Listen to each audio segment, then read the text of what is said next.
வணக்கம். இது டிவிஎன் லங்கா செய்திகள்.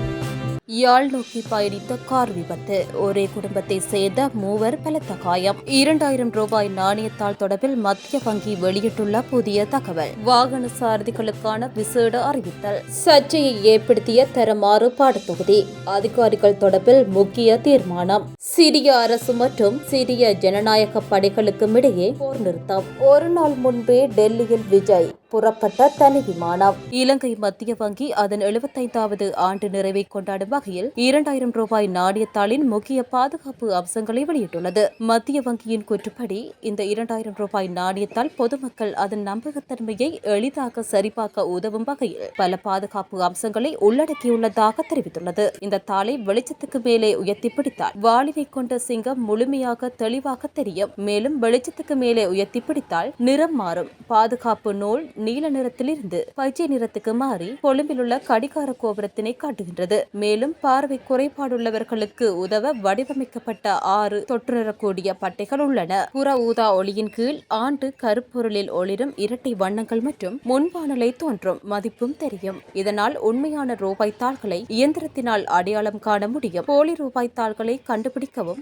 இந்த அம்சங்களை பயன்படுத்துமாறு மத்திய வங்கி பொதுமக்களை வலியுறுத்துகின்றது. யாழ்ப்பாணத்திலிருந்து மந்திகை நோக்கி பயணித்துக் கொண்டிருந்த கார் தடம் புரண்டதில் 3 படுகாயமடைந்துள்ளதாக போலீசார் தெரிவித்துள்ளனர். அச்சுவேலி வெள்ளை பகுதியில் வேக கட்டுப்பாட்டை இழந்த கார் அருகில் இருந்த பாலத்தினுள் தடம் புரண்டது. இதன்போது கார் சேற்றில் புதைந்த நிலையில் அதில் பயணம் செய்த ஒரே குடும்பத்தை சேர்ந்த 3 பலத்த காயங்களுக்கு உள்ளாகினர். திருநெல்வேலி ஆடியபாதம் வீதியை சேர்ந்த தாயும் தந்தையும் மகளும் பயணித்த நிலையில் மகளின் கால்கள் முறிவடைந்துள்ளதாக போலீசார் தெரிவித்தனர். காயமடைந்த 3 மந்திகை ஆதார வைத்தியசாலையில் அனுமதிக்கப்பட்டுள்ளனர். விபத்து தொடர்பான மேலதிக விசாரணைகளை அச்சுவேலி போலீசார் முன்னெடுத்துள்ளனர். வாகன போக்குவரத்து சட்டங்களை மீறும் சாரதிகளுக்கு குற்றப்புள்ளிகள் வழங்கும் முறைமை எதிர்வரும் ஜூலை மாத இறுதிப் பகுதியில் நடைமுறைப்படுத்தப்பட உள்ளதாக அறிவிக்கப்பட்டுள்ளது. வாகன போக்குவரத்து கட்டுப்பாடு மற்றும் வீதி பாதுகாப்புக்கு பொறுப்பான பிரதி போலீஸ் மாதிபர் WPJ சேனாதீர இந்த விடயத்தை அறிவித்துள்ளார். கோபே மூலம் அபராத தொகைகளை செலுத்தும் முறைமை நாடு முழுவதும் நடைமுறைக்கு வரும் நிலையில்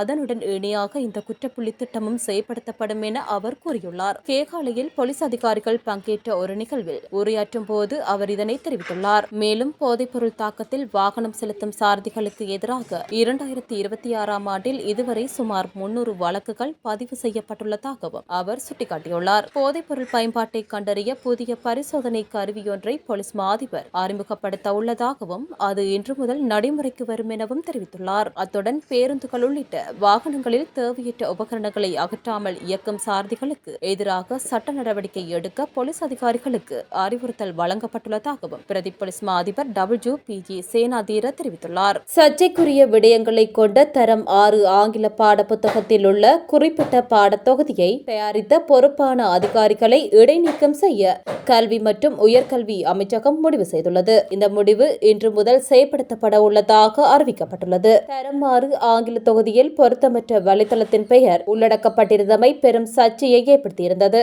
இது தொடர்பான உண்மைத்தன்மைகளை விசாரிக்க நியமிக்கப்பட்ட குழுவின் முதற்கட்ட விசாரணை அறிக்கையின் அடிப்படையில் 2 அதிகாரிகளை பணி நீக்கம் செய்ய முடிவு எடுக்கப்பட்டுள்ளது. தேசிய கல்வி நிறுவனத்தின் சிறப்பு நிர்வாக குழு கூட்டம் நேற்று முன்தினம் நடைபெற்றதுடன் மேலும் அந்த கூட்டத்தில் அறிக்கையும் வழங்கப்பட்டுள்ளது. இதற்கமைய அறிக்கையில் உள்ள சில விடயங்கள் குறித்து ஆராய நிர்வாக குழு இந்த வாரம் மீண்டும் கூட உள்ளது. இருப்பினும் அதற்கு முன்னர் இடைநீக்கம் செய்யும் முடிவு செயல்படுத்தப்படும் என்று அமைச்சக வட்டாரங்கள் தெரிவித்துள்ளன. பாடத்தொகுதிகளில் ஏற்பட்ட சிக்கலுக்கு அதிகாரிகளின் அலட்சியம் மற்றும் ஒழுங்கின்மையே காரணம் என்றும் அறிக்கை கூறுகின்றது. சம்பவம் குறித்து உடனடியாக முறையான விசாரணை தொடங்கப்படும் என்றும் விசாரணைக்கு பிறகு பொறுப்பான அதிகாரிகள் மீது கடுமையான நடவடிக்கை எடுக்கப்படும் என்றும் மேற்கண்ட வட்டாரங்கள் தெரிவித்துள்ளன.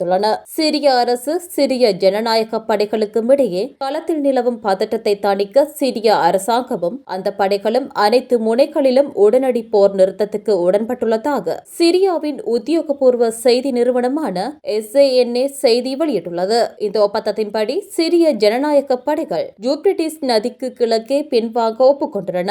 வடக்கு சிரியாவின் அலெப்போ மற்றும் இதர பகுதிகளில் ஏற்பட்ட கடும் மோதல்களை தொடர்ந்து எட்டப்பட்டுள்ள இந்த உடன்படிக்கை தற்காலிக அமைதியை ஏற்படுத்தும் என எதிர்பார்க்கப்படுகிறது. இந்த விவகாரத்தில் அமெரிக்கா, துருக்கி மற்றும் பிரான்ஸ் உள்ளிட்ட நாடுகள் தீவிர மத்தியஸ்தம் செய்து வருவதாக தகவல்கள் தெரிவிக்கின்றன. குறிப்பாக சிரியாவின் எண்ணெய் எண்ணெய் மற்றும் எரிவாயு வளங்களை கொண்ட வடகிழக்கு பகுதிகளை மீண்டும் அரசாங்கத்தின் கீழ் கொண்டு வருவதற்கான ஒரு தொடக்க புள்ளியாகவே இந்த நகர்வுகள் பார்க்கப்படுகின்றன.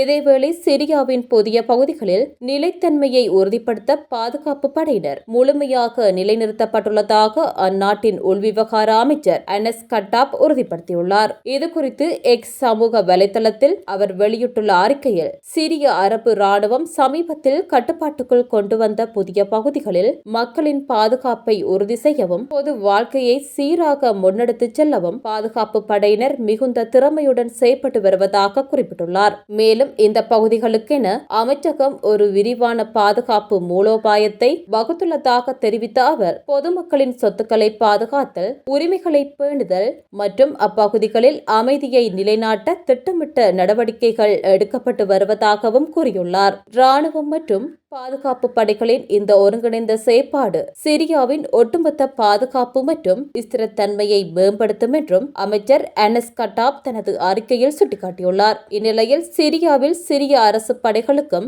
குர்திஸ் தலைமையிலான சிரிய ஜனநாயக படைகளுக்கும் இடையே வெடித்துள்ள சமீபத்திய மோதல்கள் அமெரிக்காவிற்கும் ஒரு கனவு போன்ற இக்கட்டான சூழலை ஏற்படுத்தியுள்ளதாக லண்டன் கிங்ஸ் கல்லூரி விரிவுரையாளர் ராப் கேஸ்ட் ஃபின்ஃபோல்ட் எச்சரித்துள்ளார். சிரியா தற்போது முழுமையான உள்நாட்டு போர் நிலையை எட்டவில்லை என்றாலும் வளங்கள் நிறைந்த பகுதிகளை தனது கட்டுப்பாட்டுக்குள் கொண்டுவர சிரிய அரசாங்கம் தீவிர முயற்சி எடுத்து வருவது அமெரிக்காவுக்கு பெரும் கவலையை அளிப்பதாக அவர் குறிப்பிட்டுள்ளார். அமெரிக்காவை பொறுத்தவரை ஒருபுறம் தனது நட்பு படையான சிரிய ஜனநாயக படைகளை ஆதரிக்க வேண்டிய கட்டாயத்திலும், மறுபுறம் சிரியாவின் புதிய அதிகார மையங்களுடன் இணக்கமாக செல்ல வேண்டிய நிலையிலும் இருப்பதால் இந்த மோதல் பெரும் சிக்கலை உருவாக்கியுள்ளது. கரூர் கூட்ட நெரிசல் தொடர்பான விசாரணைக்கு முன்னிலையாவதற்காக தவிக தலைவர் விஜய் இன்று மாலை தனி விமானம் மூலம் டெல்லி சென்றுள்ளார். கரூர் வேலுசாமிபுரத்தில் கடந்த செப்டம்பர் 27ஆம் தேதி தவிக தலைவர் விஜய் மேற்கொண்ட பரப்புரையின் போது ஏற்பட்ட கூட்ட நெரிசலில் சிக்கி 41 பேர் உயிரிழந்தனர். இது தொடர்பாக சிபிஐ விசாரணை நடத்தி வருகிறது. இந்த விசாரணைக்காக தவிக நிர்வாகிகள் ஆனந்த், ஆதவ் அர்ஜினா, நிர்மல் குமார் ஆகியோர் ஏற்கனவே டெல்லியில் சிபிஐ அலுவலகத்தில் முன்னிலையாகினர். அதேவேளை இதற்கு முன்பாக அவர் விசாரணைக்காக முன்னிலையாகிய போது அரை மணி நேரம் விஜய் தாமதமாக சென்றதாக தெரிவிக்கப்பட்ட நிலையில் இன்று அவர் ஒரு நாள் முன்னதாகவே டெல்லி சென்றுள்ளதாக தெரிவிக்கப்படுகின்றது.